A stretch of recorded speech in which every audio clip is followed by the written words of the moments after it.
Motor Vessel Tosca, vacate your engine room. Vacate your engine room. We're prepared to subject you to disabling fire. Okay, we gave the flare.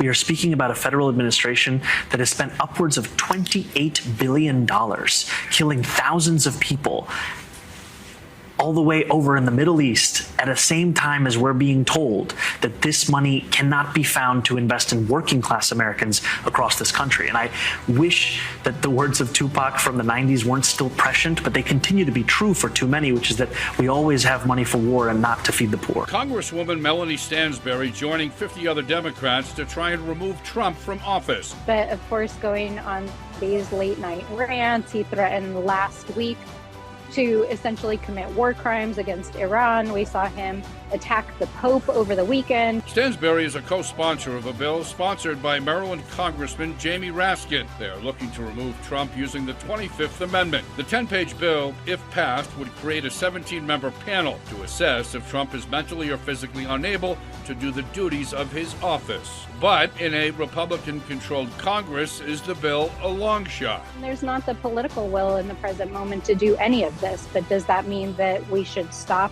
seeking to make sure that we have a president serving our country who's fit and sane?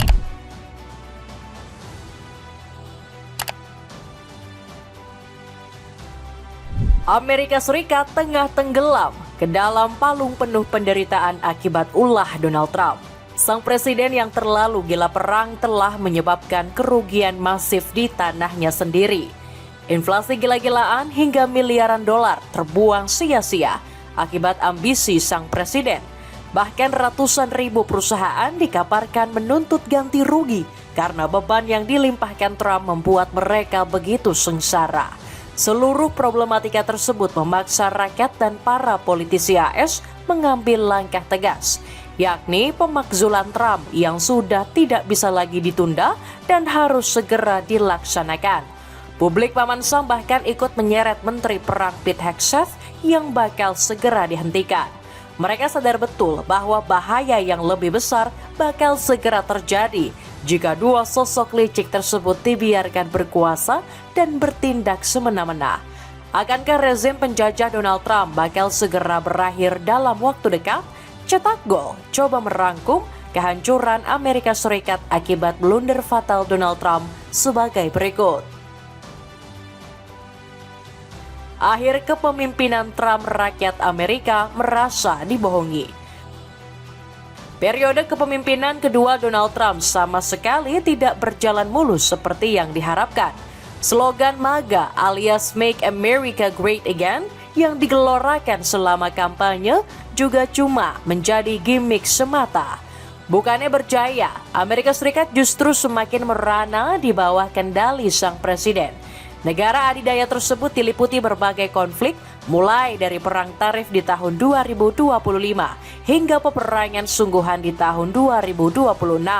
Sampai-sampai warga Amerika dibuat menderita akibat kenaikan harga kebutuhan yang melonjak drastis.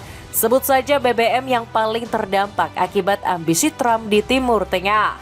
Melansir laporan CNBC, sebanyak 65% responden Amerika menyalahkan Trump sebagai dalang utama penyebab kenaikan harga BBM.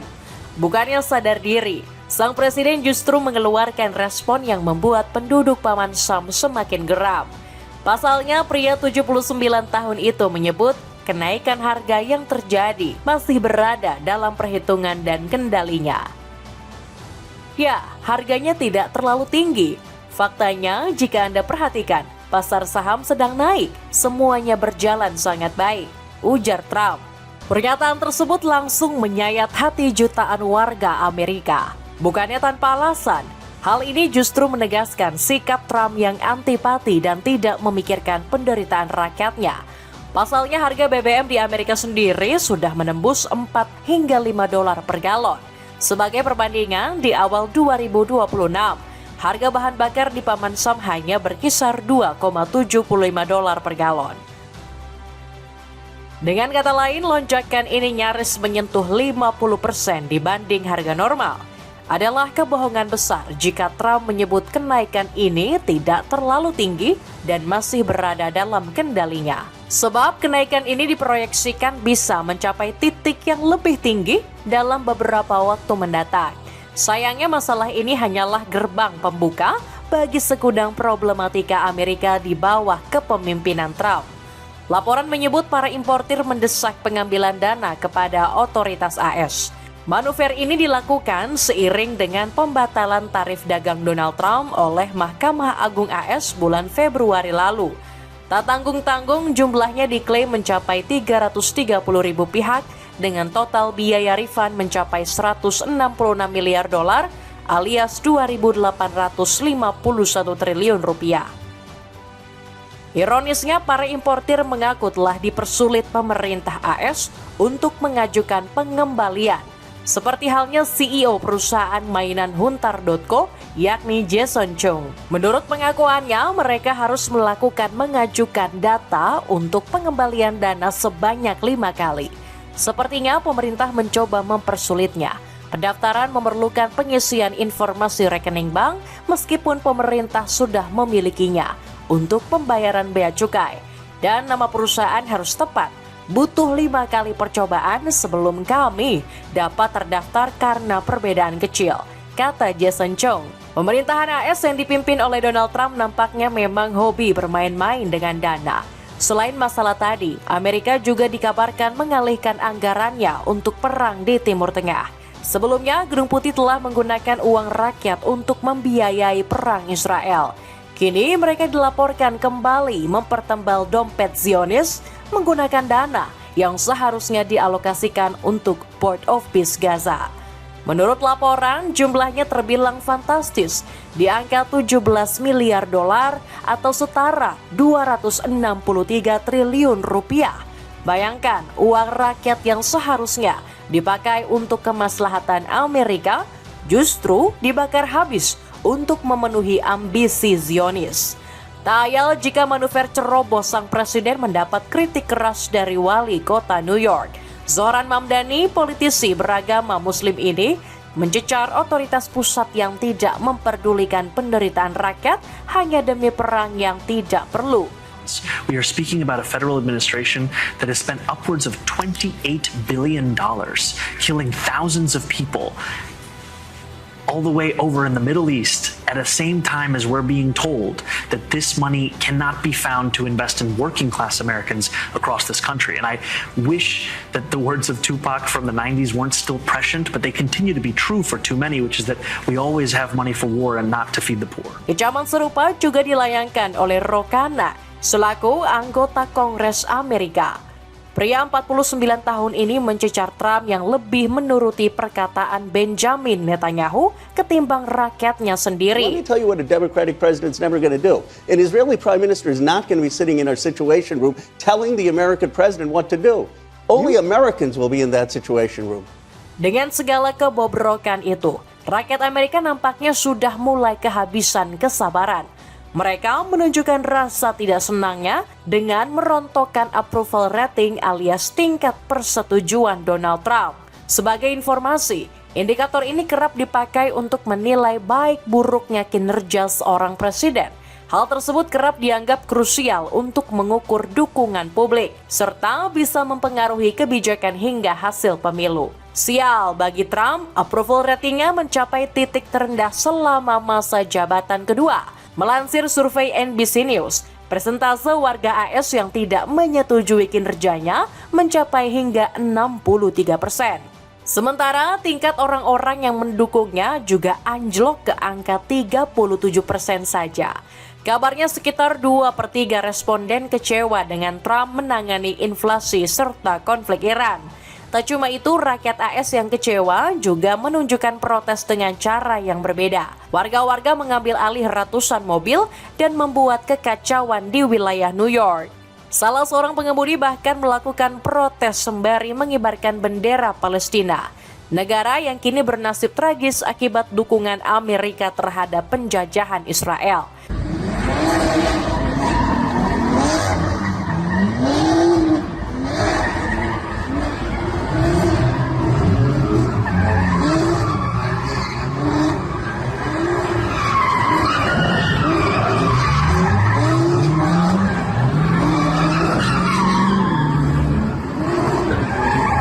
Akibat segambreng masalah tersebut, rezim Donald Trump diproyeksikan bakal segera runtuh dalam waktu dekat. Sederet politisi sudah menyuarakan kecamannya soal pemakzulan sang presiden. Salah satunya Melanie Stansbury yang sudah bergabung dengan 50 politisi Partai Demokrat.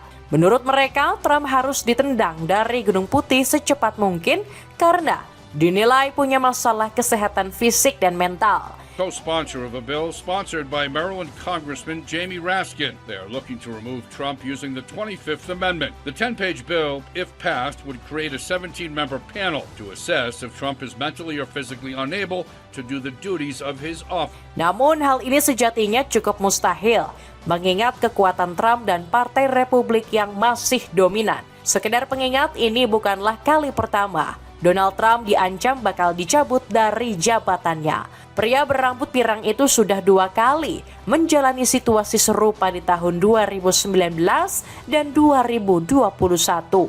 Namun keduanya gagal karena Senat tidak mencapai mayoritas 2/3 suara untuk melengsarkannya. Hal ini ditakutkan bakal kembali terjadi jika Senat AS melakukan voting. Kendatipun begitu, kita bukannya tidak mempunyai kesempatan untuk melihat pemakzulan Trump. Saat ini, momen paling dekat adalah ketika pemilihan Senat AS pada bulan November mendatang.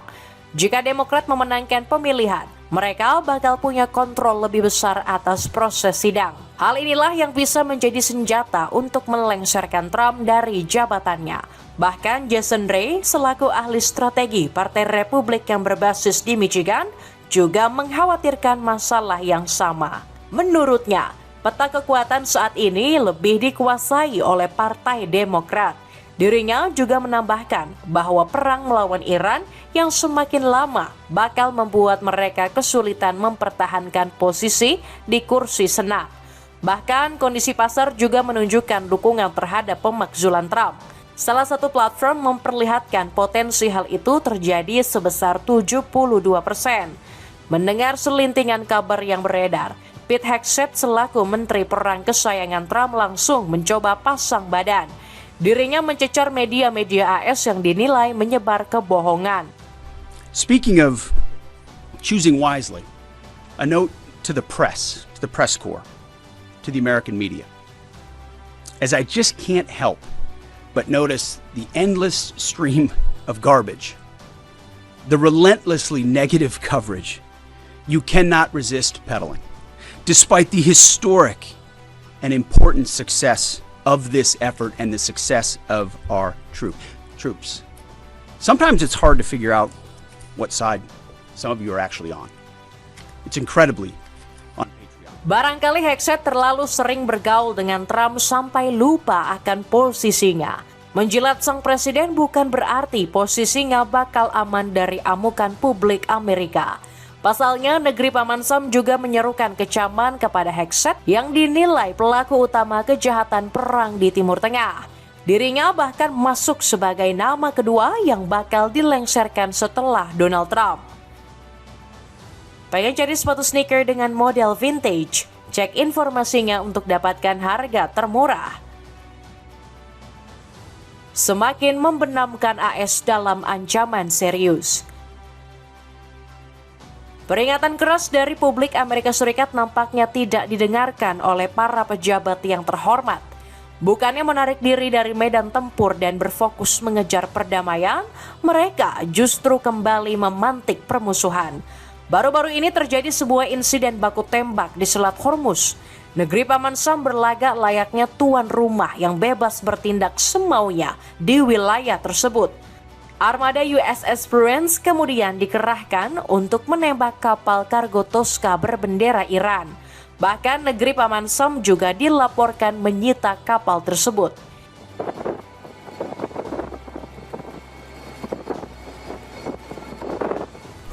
Motor Vessel Tosca, vacate your engine room.